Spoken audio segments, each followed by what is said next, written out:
This is your reality check.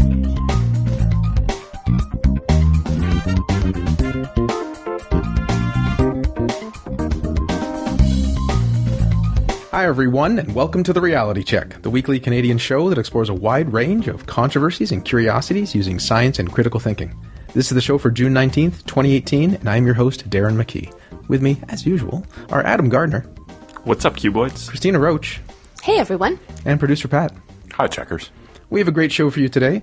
I'm going to explore the world of implicit bias training. Ooh. And then Cristina is going to answer the question of whether Mexican World Cup fans caused an earthquake. And finally, Adam is going to look into whether there was a drone fashion show in Saudi Arabia because models aren't allowed there. But first, also Adam is going to do an update on families being separated at the border. That's right, Darren. A couple of weeks ago during episode 501, I did a segment on U.S. migrant children being separated from their families at the U.S. border. If you've been paying any attention, this is currently a big news item in the U.S., so I wanted to give a bit of an update as it pertains to my segment specifically. Now, this is a constantly developing story, so this might actually be out of date by the time this episode actually hits your ears, but this is the best I could do as of the time I was preparing this last night. Now, basically, the gist of the what you might believe that isn't true portion of my segment was that the 1,500 migrant children number cited by many in connection to the phenomenon of children being separated from their families at the border was not accurate. The number, actually 1,475, did not represent children separated from their families, but rather unaccompanied minors who crossed the border alone and had been lost by the Office of Refugee Resettlement because of an unanswered phone call, which in itself isn't necessarily bad, so these people may not necessarily be lost in the strictest sense of the word.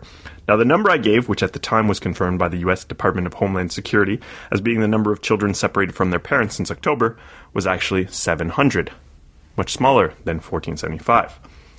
Well, as luck would have it, well, not that lucky, we have an updated number, and it's really not that great. The U.S. government has stated that between April 19th and May 31st, as the Trump administration implemented stricter border enforcement policies, nearly 2,000 children, 1,995 to be specific, were separated from 1,940 adults at the U.S.-Mexico border. So that 1,475 number was wrong, but the real number, it turns out, is actually much higher and much worse. Now, I'd also mentioned that some of the images of the camp circulating may have been fake or misattributed, and while this was certainly true at the time, there are currently a large number of images and video which have been shown of these facilities with chain link fence and children wrapping themselves in these sort of mylar blankets, and these are indeed authentic. Finally, for a bit of fact-checking, because that's what we do, an article on Snopes is debunking the claim made by many, including the President of the United States, that separating families at the border is the fault of legislation passed by Democrats. Now, this is simply untrue, and the increase in separations has to do with a zero-tolerance policy on adults crossing the border set by the Trump administration. So basically, anyone crossing the border is treated as a criminal first, and this is why there is an increase in separations. Similarly, claims that more children were separated under Obama's administration are false, as such claims usually conflate unaccompanied minors with those who are being separated from their families. So that's just a bit of an update on a terrible situation. Although this story will likely have many updates to come, I don't intend to cover it every week, so this will probably be the last I'll be mentioning of it for a while. Political issues often highlight the biases we have, but what about the implicit biases we might have, and can you use training to reduce them? You may have heard that Starbucks recently closed their stores to give implicit bias training to their employees after a video of two African-American men getting arrested at Starbucks in Philadelphia went viral. Stores were closed in both the United States and Canada. It's not just Starbucks, though. Many companies and governments are conducting implicit bias training sessions. My segment will be exploring whether this actually works. Note, sometimes the phrase unconscious bias or anti-bias is used instead of implicit bias, but I will only use the term implicit bias in this segment. Anti-bias? I'm not even sure what that would mean. Anti-bias training. Oh, anti-bias training. Sorry. I understand. My segment is informed by pieces in Psychology Today, Vox, The Guardian, and others. And always, you can find the links at trcpodcast.com. That's a great website. Now, before we evaluate whether it works, we have to be clear about what we're talking about. Typical Darren start to a segment. First, racism exists. Yes, it does. I don't think I need to provide studies on this. We can accept that is true. But I will acknowledge the degree and nature of racism is debatable. Second, biases exist. That's also true. Kahneman and Tversky and lots of other researchers have shown our brain is biased in various systemic ways. We have talked about these on the show, such as confirmation bias and availability bias. Yeah. Okay, but does implicit bias exist? Well, if you mean biases that are near automatic and unconscious, yes, that's how most biases work. What about implicit biases regarding racism? Things just got more difficult. On episode 442 of the podcast, I covered the implicit association test for race and found numerous problems with the conclusion that it is a valid measure of racial bias. Does that mean that implicit racial biases don't exist? No. It just means that the implicit association test isn't as good as assessing it as we would want it. There is a larger question, though. If you can't really measure something, to what extent does it exist? Another complication is to disentangle racial biases from the ones of tribalism, which relate to class or other in-group, out-group issues, which may not be race per se, but highly correlate with it. Yeah. I honestly don't know exactly where I stand on the issue, as I would have to do a ton more research on it. But for the purposes of this segment, I'll tentatively assume that implicit racial biases do exist. Otherwise, the implicit bias training really wouldn't work, because you're trying to address something that doesn't exist. Sure. With that context out of the way, Starbucks closed for employee training that will, quote, address implicit bias, promote conscious inclusion, prevent discrimination, and ensure everyone inside a Starbucks store feels safe and welcome. That's what they said. Okay. The 8,000 U.S. stores closed, but not the 7,000 licensed stores in airports and universities. So when Starbucks closed, it was actually only about half of them, at least in the United States. So they're more like Starbucks franchise that are independently owned and operated? Exactly. Kind of thing? Okay. My initial thoughts are that it seems that the training is trying to do multiple things. It is easier to prevent discrimination and ensure people safe and welcome, even to promote conscious inclusion, than it is to address implicit bias. Of course, addressing is a nice word that could mean many things. That's why they use it in government. Can you actually remove implicit biases in an afternoon? No, of course not. What an interesting world it would be if you spent 3 hours learning about confirmation bias, at which point you no longer experience it. Same thing with racial biases. Yeah. Our show would be great and we wouldn't need to do it. Oh, yeah. There's a nice quote in Vox, but from a Harvard Business Review article in 2016 by Frank Dobbin and Alexandra Kalev that said, it turns out that while people are easily taught to respond correctly to a questionnaire about bias, they soon forget the right answers. The positive effects of diversity training rarely last beyond a day or two, and a number of studies suggest that they can activate bias or spark a backlash. Nonetheless, nearly half of mid-sized companies use it, as do nearly all the Fortune 500. End quote. Wow. Now, that was diversity training, but I think there are some big overlaps with addressing implicit racial bias. The Guardian cited a recent report by the Equality and Human Rights Commission, which is Great Britain's national equality body, that found, quote, mixed results for sessions aimed at reducing bias and limited evidence that they change behavior.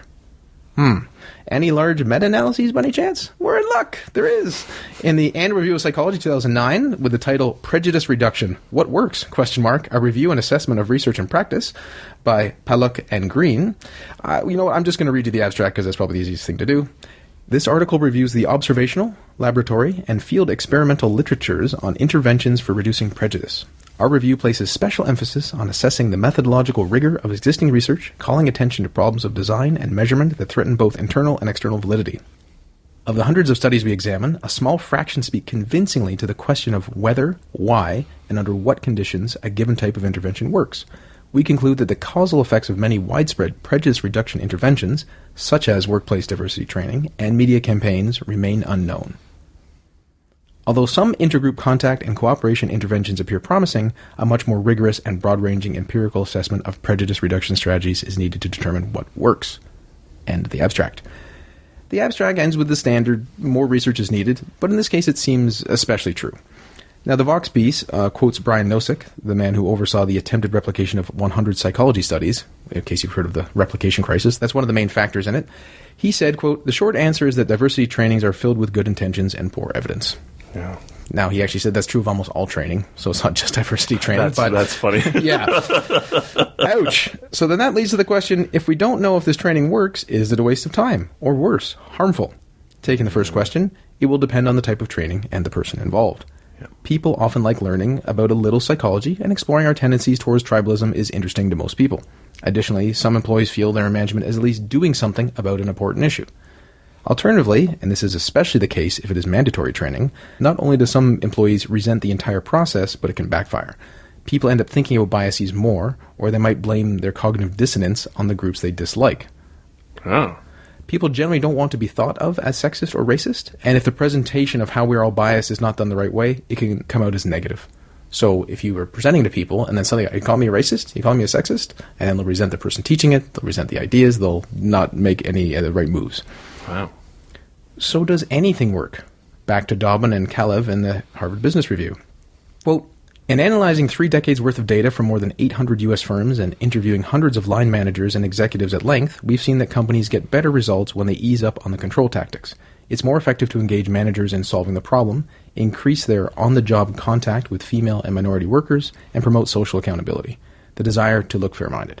That's why interventions such as targeted college recruitment, mentoring programs, self-managed teams, and task forces have boosted diversity in businesses. Some of the most effective solutions aren't even designed with diversity in mind. So you just kind of let the people come up with their own solution to diversity? No, they're saying do all these things. So having more contact with people who are so-called more diverse will actually just help through the natural occurrence of realizing people are like you because we're all kind of human. Well, that was what I was kind of thinking. Like, the best thing Starbucks could do to promote diversity would just be to, like, hire more diverse people and have them kind of work at equivalent levels as colleagues and appreciate each other, right? Exactly. Or the best thing that Starbucks could do in the situation where there's a bad news story is appear to be doing something.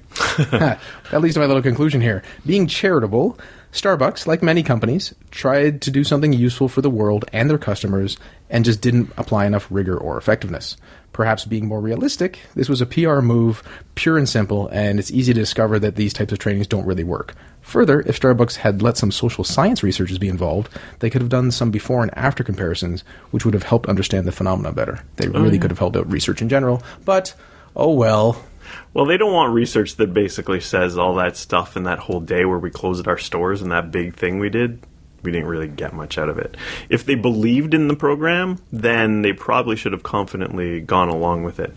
I imagine the reality is it's actually a mix of PR and good intentions, and there probably are a lot of people at Starbucks that thought this would help, whether it would or not. And in my summary, I was not making a false dichotomy because, I don't believe in those. And I think it might have cost them $12 million. Wow. At least. It cost them less to run a couple ads. if that's really all they were trying to do, right? To be fair to Starbucks, since they had the training, they've now made it so anybody can use their bathrooms or sit or just be in Starbucks without ordering anything, which is a large change. Yeah. A policy change, which had nothing to do with the training itself. So they've done it. Right, so that's more tangible in the sense of now everyone knows that if someone's in Starbucks, they're just allowed to be there.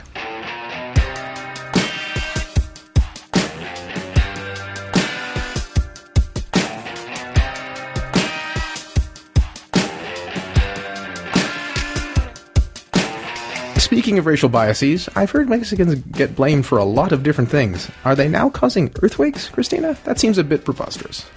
Well, checkers, the FIFA World Cup is upon us, and although it seems many North American natives may not pay as much attention, it is a big deal. The competition, which happens every 4 years, is one of the most widely watched sporting events, reaching a global in-home television audience of 3.2 billion people in 2014. Now, here in Toronto, which is a cultural melting pot, you can barely walk a block without passing several cars proudly displaying flags in support of their soccer team this time of year. Now, the tourney just started last week, but there's already been a couple of interesting upsets, including a stunning surprise first-game victory for Mexico over World Cup defending champion Germany, thanks to Hirving Lozano's goal scored in the 35th minute of the game. Mexicans were so overjoyed, in fact, that they reportedly triggered earthquake sensors in the region. What? Is this even possible? Did Mexicans' jubilant stomping set off a man-made earthquake? Well, it sure looks that way according to Mexico's Institute of Geological and Atmospheric Investigations, which monitors seismic activity. The tweet translated from Spanish read, "Artificial quake in Mexico City due to celebration of goal by the Mexican team in the game against Germany during the 2018 World Cup in Russia." It included an image of a seismogram, and it highlights the moment of the goal with a red rectangle. And I link to it in the show notes at trcpodcast.com.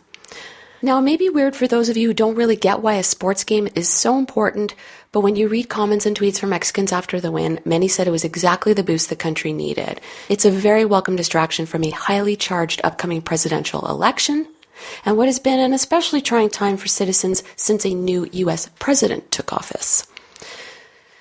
So what actually happened? Well, a blog post from the Institute confirmed 2 of its seismometers picked up ground movement immediately after the winning goal. Now, one of the main sites where fans gathered to watch the game was Mexico City's Angel of Independence statue, and that's not far from one of the seismometers which registered the movement. So here's a quote from the Institute's blog post about the event. During the game, the Mexican team managed to score 35 minutes and 7 seconds in. At this moment, our monitoring systems detected a seismic movement with an acceleration of 37 meter per second squared, picked up by at least 2 sensors inside Mexico City. These were very probably produced by the massive celebrations. Now, they went on to clarify that these types of events are really insignificant. They're not detectable by the general population. They don't really move needles on a Richter scale. In fact, neither the U.S. Geological Survey nor Mexico's National Seismological Service reported an earthquake in Mexico City that day. So it was only the sensitive seismographic equipment located close to celebrating crowds that picked up the activity. So then, can this even be considered a real quake? Technically, no. As the blog entry says, since these events can't really be measured in magnitudes and do not damage the subsoil, they're not technically called earthquakes. Mexico's Institute of Geological and Atmospheric Investigations explained this type of event should be prefaced by the word artificial to show clearly that it's not a geological event. Now, I've personally never heard about this type of artificial quake, so of course I was curious as to, has this ever happened before? And it has. In 1988, a U.S. college football game between Louisiana State University and Auburn was dubbed the Earthquake Game after an LSU touchdown in the last minutes of the game caused fan celebrations to be picked up by a seismometer in the university's geosciences complex. You can actually see a blip on the seismograph coinciding with the winning touchdown, which is fun. Now, a similar event happened during a 2011 NFL game when Seattle Seahawks celebrated a touchdown and set off a nearby seismometer, resulting in a coined term, Beastquake, after Seahawks running back Marshawn Lynch, whose nickname was Beast Mode. Now, the term was defined as, quote, energetic jumping and stomping of so many fans at once, it shakes the stadium and reverberates through the surrounding soil. And in 2016, Leicester City soccer fans in the UK caused a tremor when celebrating a last-minute goal against Norwich. Now, alternately, in 2016, when my homeland's team Portugal won the Euro Cup, my son and I jumped up and down in elation, but no seismic activity was recorded. I wonder if this ever happens when, like, a big truck drives by this certain place where the one detected, little things like that, if they get detected, but just, it's not really notable because it's not tied to a football game or an event, like that, yeah. Right.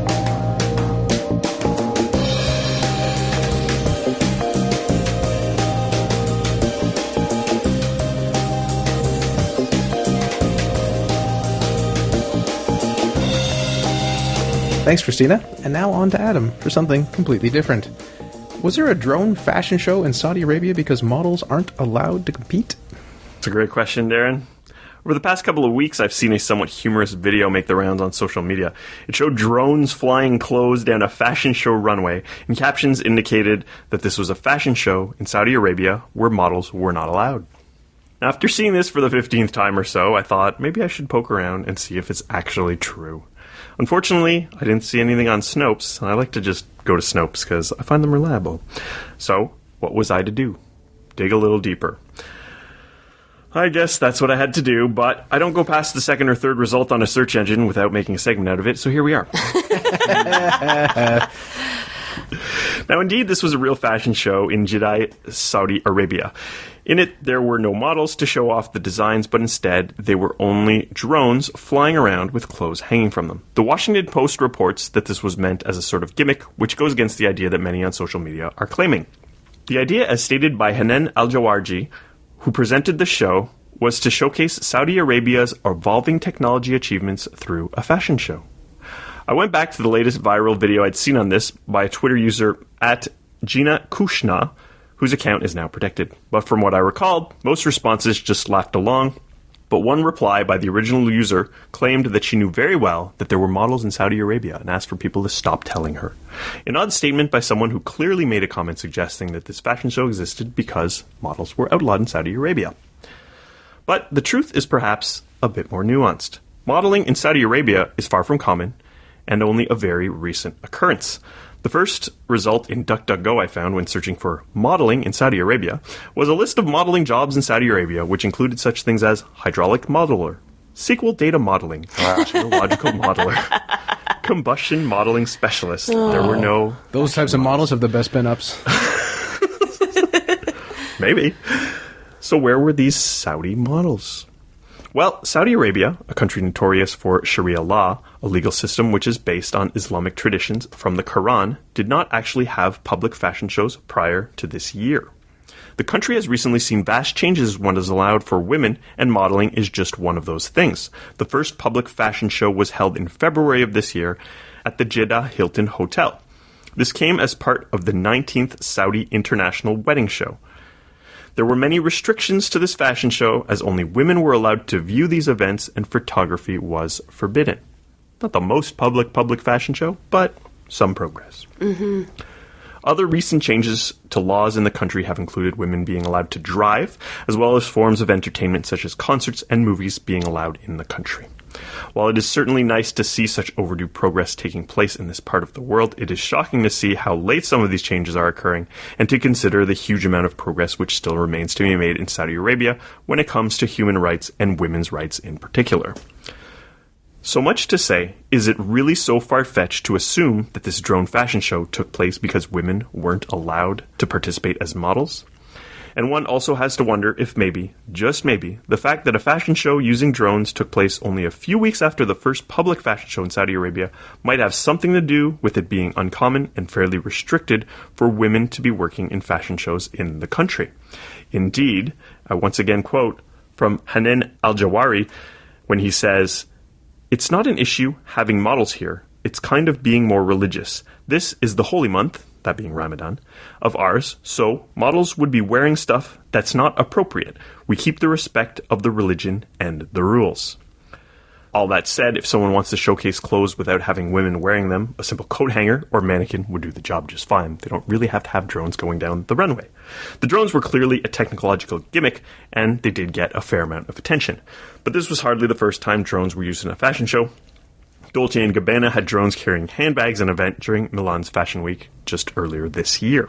Saudi Arabia is a fairly terrible place to be if you're a woman, but it is getting better, relatively speaking. A fashion show might not seem like a great indicator of progress, but in its own way it is. While it may not be strictly true that a fashion show featuring drones took place because female models weren't allowed, one can hardly ignore that the convenience of avoiding having women dressed in a way which some people in Saudi Arabia might find offensive during Ramadan was a factor in their decision. Interesting. Yeah, indeed. One could make the argument, is it more oppressive to have women in our fashion shows or drones in theirs? Yeah. I wonder if the drones could have been a political statement as well. I didn't see that particular angle mentioned where I was researching. And it's an interesting point, Pat. They're less of a problem in Saudi Arabia because of their alliance with the United States. But yes, they're definitely a problem in other parts of the Middle East, far more. Right. Yep. Thanks, Adam. Thanks for bookending the show for us. And thank you to you, listeners, for joining us once again. Adam gave us an update on his previous segment about issues at the U.S. border, and more families are being separated from their children. I gave a little exploration of implicit bias training, and the consensus seems to be it really doesn't work, and it might even backfire. So if you're going to do anything in that ilk, be very cautious about what you're going to prepare and present. Cristina gave us an exploration of the Mexican World Cup fans causing an earthquake or not, and they did not.